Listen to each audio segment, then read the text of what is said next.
Okay, this is just a quick video to go over the mechanics of working the problems for assignment. I think this is 4. So we have ratings that are normally distributed with a mean of 200 and a standard deviation of 42.4. We want to get the probability that we get a rating over 240. So on the top, we'll have x minus mu, or 240. That's the x that we have, minus the mean, which is 200. And then we'll divide that by the standard deviation. And when we do that, we will get 0.94. And if we were, I'm just going to get outside of that, if we were looking in the Z table, we would find that that comes to an area of 0.3264. Okay, just to show you now real quickly how this comes out on R. Drag this over here. So I'm going to go to my Z area above. Let me get rid of this stuff right now. And you can see it at the top. My program is down here. It might be on the top for years if you haven't changed the pane layout. But anyway, where I had the mu, I just put the 200. That's the mean in this case. For sigma, I put 42.4. And for the lower limit, because I want to go from 240 up, so that's the lower limit of my of what I'm looking for, I'll put 240.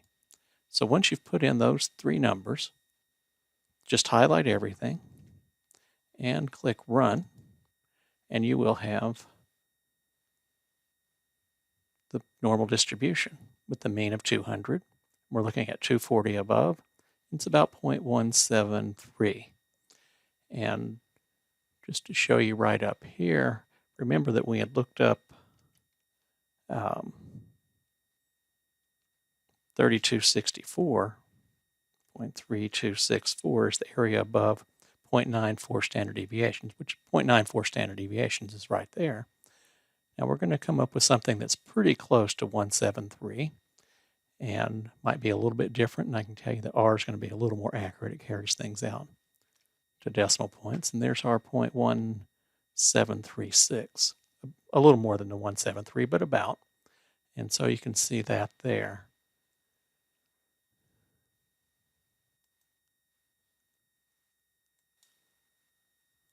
Okay, so I'm going to just do another little tack on here. This is my website.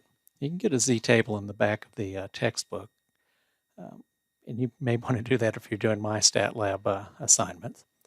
But for the things that I give you and what I'll hand out during class if you're taking the exam there, and advise you to print if you're doing the tests online. But anyway, if you go to my website and under statistical tables, one of them is called the Z table. So just click on that. Of course, you can download it and print it as well. But remember when we said we had Z of 0.94? There's the area of 3264 right there. Goes with 0.94. I mainly showed you that just to see where I have my tables. I mean, hopefully that's not too hidden under statistical tables and formulas and under statistical tables. And at some point, you might want to go ahead and print these other tables. You'll need them eventually, although quite some time before we need most of them. Okay, and that'll be it for this video.